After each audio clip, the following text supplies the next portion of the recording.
நான் மானசாவிற்கும் அதே போன்று அழிவு உண்டாகுமா தந்தையே?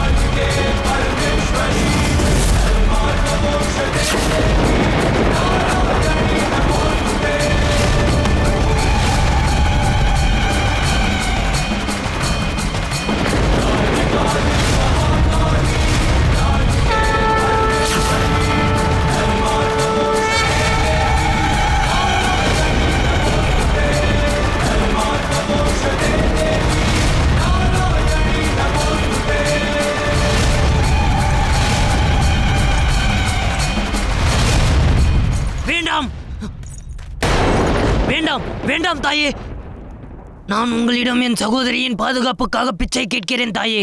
தயவு கூர்ந்து இவ்வாறு செய்யாதீர்கள் தாயே, இவ்வாறு செய்யாதீர்கள். நான் இதை தடுத்து விடுகிறேன். ஆனால் எனது கேள்விக்கு பதில் கூறு வாசுகி. இப்பொழுது நீ கோருகிறாய் என்பதற்காக மானசாவை நான் மன்னித்து விட்டுவிட்டால் அதன் பிறகு உனக்கு மகாதேவரின் கழுத்தில் இருக்கும் தகுதியை நீ மீண்டும் பெறுவாய் என்று நினைக்கிறாயா?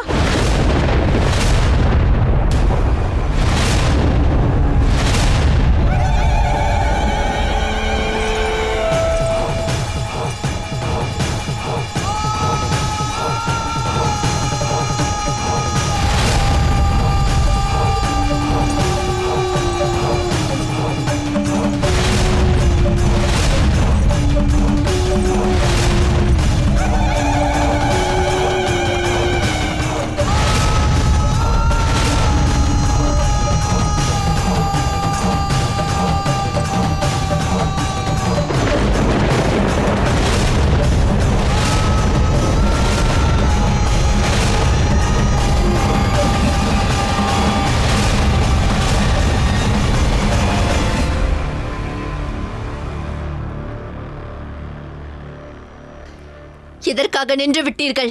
தாக்குங்கள், என்னை அழித்து விடுங்கள். நீங்கள் என்னை தாக்கிய பின்பு ஒரு விஷயம் உண்மையாகிவிடும். தாங்கள் என்னிடம் விசேஷமானவள், அன்பானவள் என்று தாங்கள் கூறியது அனைத்தும் பொய் என்று நான் முடிவு செய்து விடுவேன். என்னை தாக்குங்கள் மகாகாளி தாயே, தாக்குங்கள். என்னை கொன்று விடுங்கள்.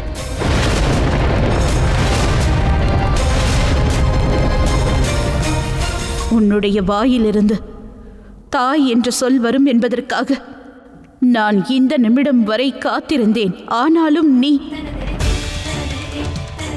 மகாகாளி என்று அழைத்தாயே தவிர இதுவரை என்னை தாய் என்று ஒருமுறை கூட நீ அழைக்கவில்லையே மானசா.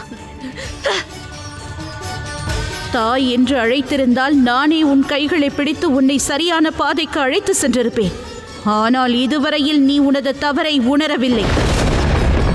அப்படியென்றால் இப்பொழுது என் தாய்மையை மறந்து நன்மைக்கு நான் துணை நிற்க வேண்டும்.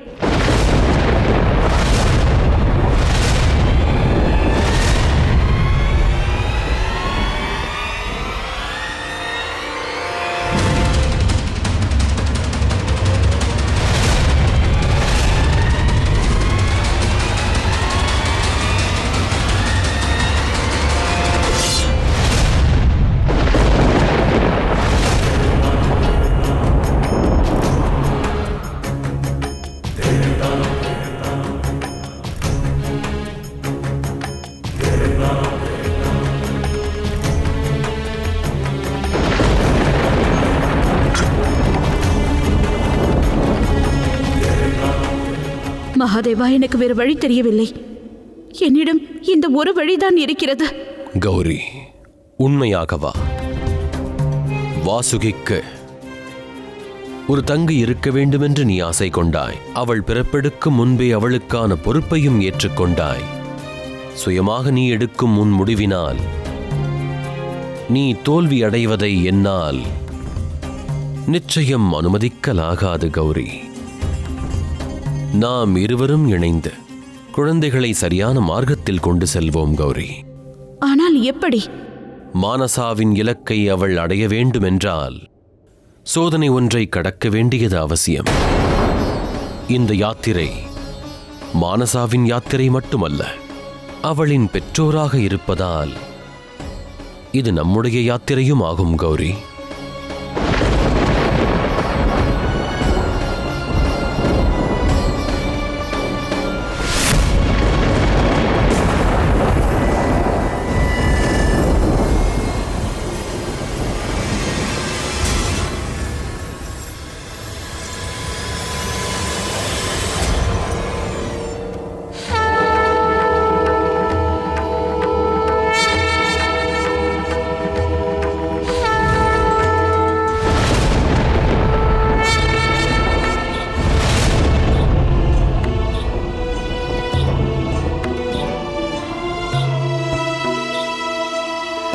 தாங்கள் இருவரும் இணைந்து என்னை அழிக்க விரும்புகிறீர்களா? இல்லை மானசா, நாங்கள் இருவரும் இணைந்து உனக்கு வாய்ப்பொன்றளிக்க விரும்புகிறோம். கூறு, உனக்கு வேண்டியதை கேள்.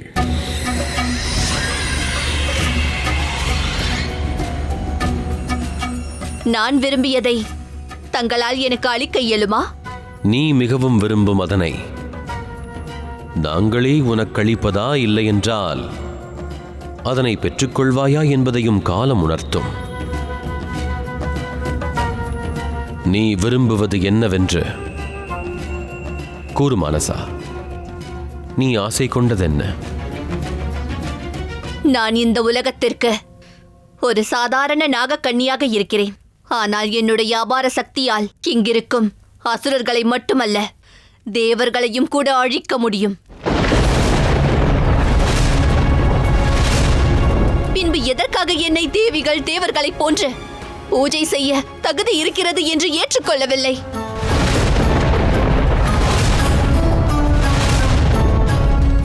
நானும் ஒரு தேவியைப் போன்று சிறந்தவளாக இருக்க விரும்புகிறேன். நானும் மற்ற தேவர்களைப் போன்று சிறப்பு வாய்ந்தவளாக இருக்க விரும்புகிறேன். எனக்கும் என்னை வேண்டும் பக்தர்கள் இருக்க வேண்டும். எனக்கு முன்பு அவர்கள் பக்தியோடு தலை வணங்க வேண்டும். எனது விருப்பம் என்னவென்றால், நான் மற்ற தேவர்களையும் தேவிகளையும் போன்று எனக்கும் கூட பூஜை புனஸ்காரங்கள் செய்ய வேண்டும்.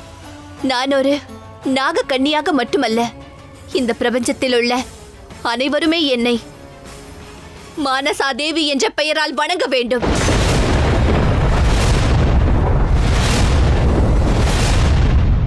இது சாத்தியம்தான். இதற்காக நீ ஒரு சோதனையை கடக்க வேண்டியது அவசியமாகும். எப்படிப்பட்ட சோதனை? உனக்கு பக்தர்கள் வேண்டுமென்றால் மனித குலம் இருக்கும் இடத்தை நீ சென்றடைய வேண்டும். அங்கே உனக்காக ஒரு இடத்தை நீ உருவாக்க வேண்டும். உன்னுடைய பூஜை மற்றும் அர்ச்சனைக்காக ஓர் பக்தனையும் நீ தேர்ந்தெடுக்க வேண்டும். அவனுடைய மனதில் உனது பக்திக்கான பாசத்திற்கான எண்ணத்தை உருவாக்க வேண்டும். உன்மேல் அவன் கொண்ட பக்தியால் மானசாதேவி என்று மனித குலத்தால் நீ அழைக்கப்படுவாய். ஆனால் இதற்கும் நான் தேவி ஆவதற்கும் என்ன சம்பந்தம் உள்ளது? ஒரு பக்தனின் மனதில் இடம் பிடிப்பது என்பது மிகவும் கடினமானதாகும் மானசா. ஒருவேளை ஒரு பக்தனின் மனதில் அன்பும் மரியாதையும் கொண்ட ஸ்தானத்தை நீ உருவாக்கி கொண்டால் நிச்சயமாக இந்த உலகத்திலும் தேவி என்ற அந்தஸ்தை நீ பெற்றுவிடுவாய். எனினும் ஒன்றை நினைவில் கொள். தேர்வு செய்யும் அந்த பக்தனை நீ எவ்விதத்திலும் துன்புறுத்தக்கூடாது. நீ இந்த சோதனையை ஏற்க தயாராக இருக்கிறாயா?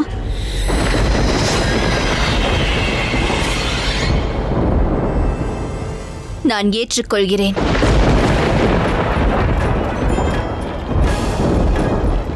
ஆனால் நீங்கள் வாக்கொன்று எனக்கு அளிக்க வேண்டும். என்னுடைய விதிமுறைகளை நான் மீறாத வரை தாங்கள் இருவர் மட்டுமல்ல, வேறு எவரும் கூட என்னுடைய வழியில் தடையாக நிற்கக்கூடாது. ஏற்றுக்கொள்கிறோம்.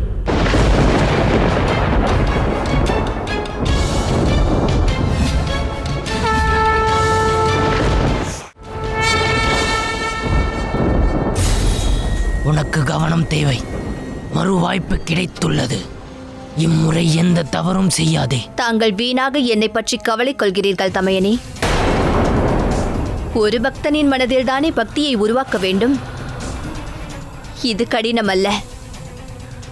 நான் இந்த சோதனையில் வெற்றியடைந்த பின் மகாதேவரும் மகாகாளியும் எனக்கு தேவி ஸ்தானத்தை அளித்துதானே ஆக வேண்டும். நான் கூடிய விரைவில் இந்த உலகத்தில் இருக்கும் அனைவருமே என்னை மானசா தேவி என்று அழைக்கச் செய்வேன்.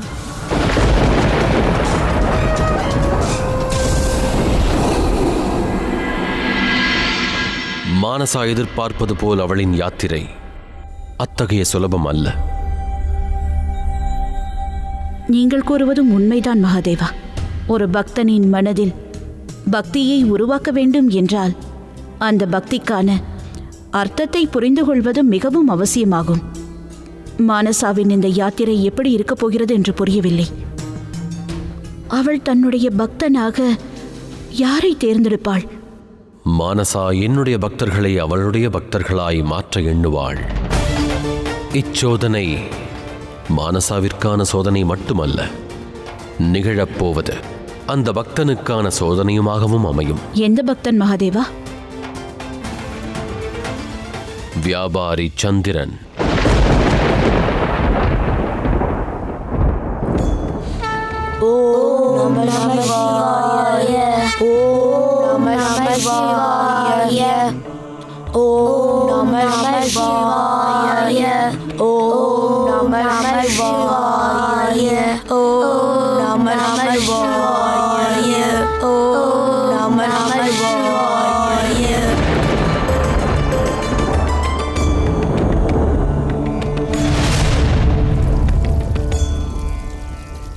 இவனைத்தான் நான் என்னுடைய முதல் பக்தனாக தேர்ந்தெடுக்கப் போகிறேன்.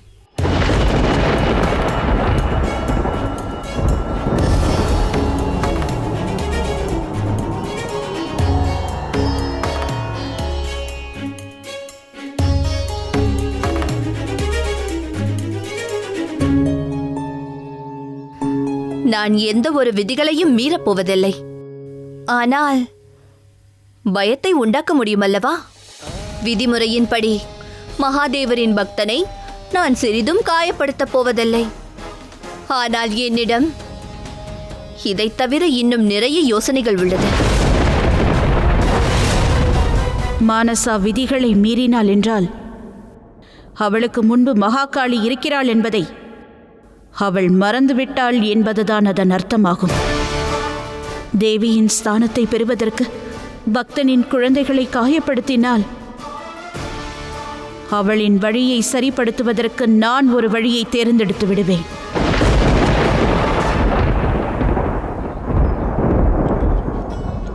ஒரு சிவபெருமானின் பக்தன் நிச்சயமாக என்னுடைய சிறந்த பக்தனாக இருப்பான். என்னுடைய பக்தனாக இருப்பதற்கு நீயே ஒப்புக்கொண்டால் மிகவும் நல்லது. பிறகு நீ சந்தோஷமாக இருப்பாய். இல்லையெனில் உன்னுடைய மனதில் எனக்கான பக்தியை உருவாக்குவதற்காக நான் என்னுடைய சக்திகளை பயன்படுத்தியே தீருவேன்.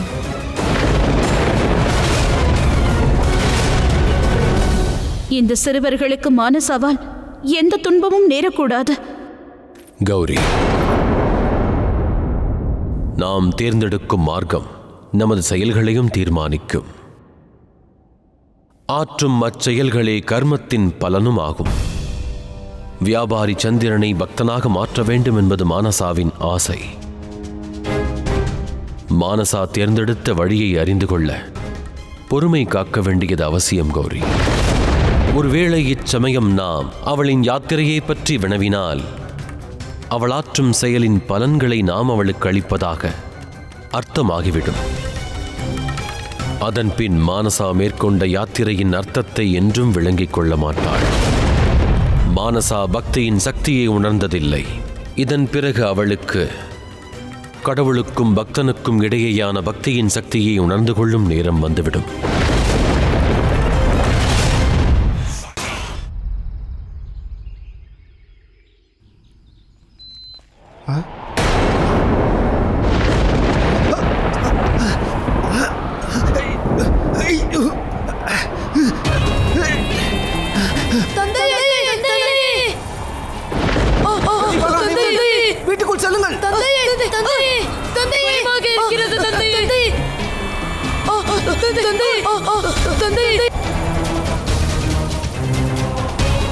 தந்தையே, தந்தையே, இப்பொழுது என்ன செய்வது? யாரும் பயம் கொள்ளாதீர்கள். பாம்புகள் சிவபெருமானுக்கு பிடித்த உயிரினம். இவைகள் நமக்கு தீங்கு விளைவிக்காது. அனைவரும் மகாதேவரை மனதில் நினைத்து அவரை இங்கு அழையுங்கள். ஓம் நமச்சிவாய, ஓம் நமச்சிவாய.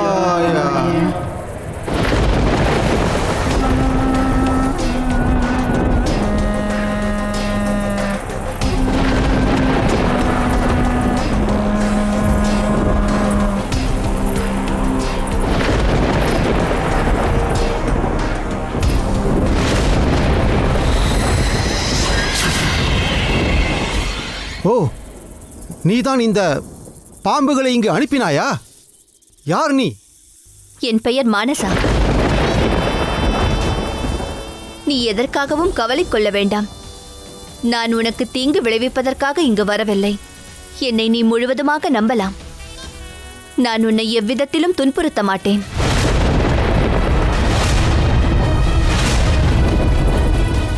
நான் உன்னுடைய மிகுந்த பக்தியைக் கண்டு மிகவும் ஆச்சரியத்துடன் இங்கு வந்துள்ளேன். ஆனால் உன்னுடைய இந்த பக்தியும் அன்பும் எனக்கு கிடைக்க வேண்டும் என்று விரும்புகிறேன். நீ என்னுடைய பக்தனாக மாறிவிட.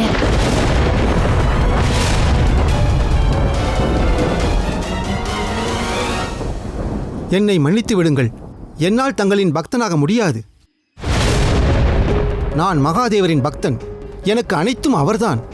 என்னுடைய சக்திகள் என்னவென்று உனக்கு தெரியவில்லை. ஒருமுறை நன்றாக யோசித்துக்கொள். பிறகு உன்னுடைய முடிவை நினைத்து நீ நிச்சயமாக வருத்தம் கொள்ளத்தான் போகிறாய்.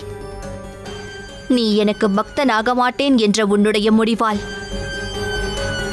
என்னுடைய இன்னொரு முகத்தினை பார்க்கப் போகிறாய். மகாதேவர் தான் என்னுடைய கடவுள். எப்பொழுதும் அவர் மட்டும்தான். எனது மகன்களின் கடவுளும் அவர்தான். நாங்கள் சென்று வருகிறோம்.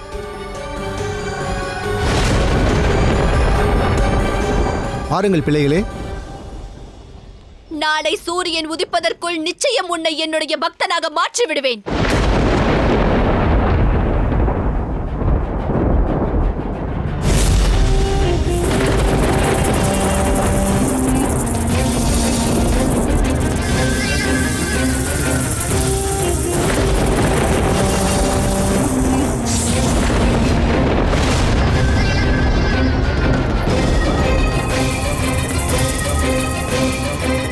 கவலை கொள்ளாதீர்கள். நம்முடைய பக்தி உண்மையானதாக இருந்தால் நமக்கு எதுவும் நேரிடாது. வாருங்கள்.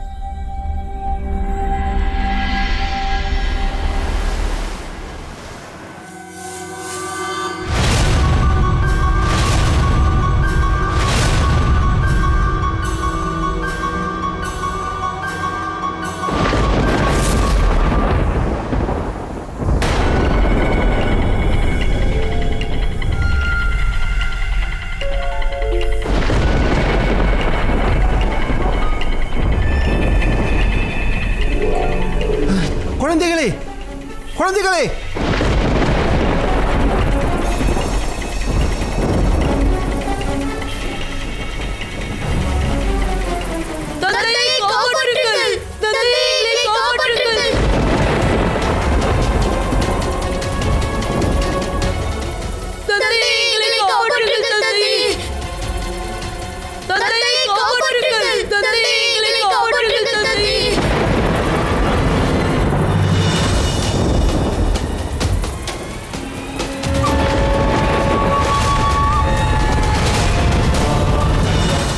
நான் கூறியது போன்று என்னை தேவியாக ஏற்றுக்கொண்டு என்னுடைய பக்தனாக மாறிவிடு. ஒருவேளை ஏற்றுக்கொள்ளாவிட்டால் உன்னுடைய அனைத்து குழந்தைகளையும் நீ இழக்க நேரிடும்.